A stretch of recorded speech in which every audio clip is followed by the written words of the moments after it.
morning. Pretty good tempo. Started on the early phases of it. Getting ready for our first really big scrimmage tomorrow of live.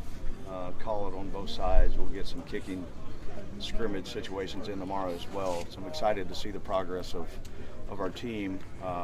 We've got to carry it over. There's times the consistency on both sides of the ball really shows up and is a positive, and then there's times that one side gets the advantage. So it'd be better tomorrow to get a full scope on where we are after 11 really good practices, and excited to see some of our guys that haven't been in live competition get started tomorrow, and I know they're anxious to go compete. Michael Standard, it looks like he's been cleared. Yeah, he got cleared 2 days, I guess. He practiced yesterday, so so first action with, I think he's practiced 2 days now, so today was the first day with shoulder pads on, so that was good, get him out there, and luckily for him, he had been around some of the previous practices and able to pick up some terminology and some of those things, so he fit in today, and got a couple of snaps there, and he'll be able to get some work in tomorrow too. So happy for the kid because he had done everything that he needed to do, and you have to be patient sometimes with those for everything to be processed, but he was out there today and did a good job. I apologize if I missed this, but is he on scholarship as a grad transfer, or is he is not. Yeah, currently he's not on scholarship.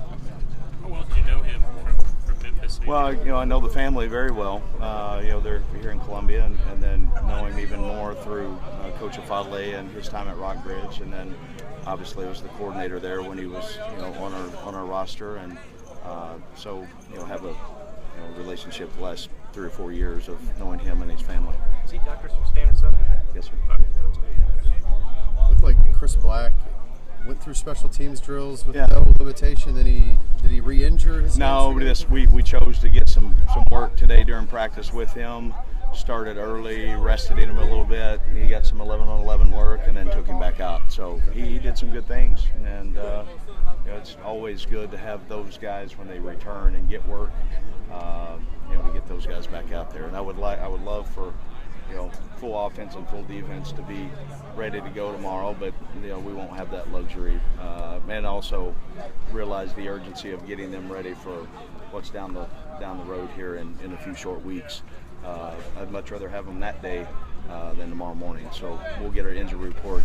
Rex will kind of give us his ideas on how many plays each kid should get tomorrow, and then we'll judge it off of that and build the scrimmage around that advice from him. What's the status on Justin Smith? Looked like he was in red today. Yeah, he had knee flared up, had some swelling in it.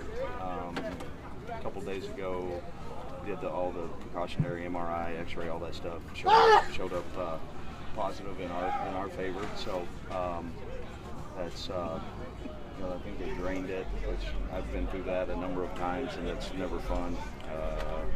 So I think he'll get a little work tomorrow too. A lot of young receivers, like inexperienced. Is anyone really standing out from the pack there? There's a really good group that's working. I think if you look, it's a team. Those guys, at that group, they've been in a position that they've gotten better every day. I don't want to build statues yet, but Demetrios Mason he looks like a really talented young player. I'm excited about him, and so got to keep progressing. Ray Wingo's doing a really good job. Jonathan Johnson. Really, all three of those guys are so much better than they were last spring. It's good for our offense. Barry, when you brought Josh Heupel aboard and what you've seen from the last 8 months, do you get the sense that this opportunity means a lot to him, that he's back in a major conference and prove himself again? Yeah, without a question. He's approaches every day with a chip on his shoulder. He's a competitive dude, and he's got something to prove, and he acts like it every day. That's what I want. Could you sense that when you interviewed him too? I mean, when you wanted him to very clear. Yeah, he doesn't hide his emotions real well. So yeah, that was very clear, and I respect it a great deal on the way he approaches things. Barry, Drew said on Sunday that one of the main things he worked on this offseason was becoming more of a vocal leader, and he's a pretty laid-back guy, it seems like. I mean, how hard is that for a guy to kind of make a personality change? I think he's got it in him. I think maybe in our current roster last year was a little bit more difficult to lead. for a number of reasons. I have noticed him. I mean, he's always been an outgoing guy, but he's taken another step, and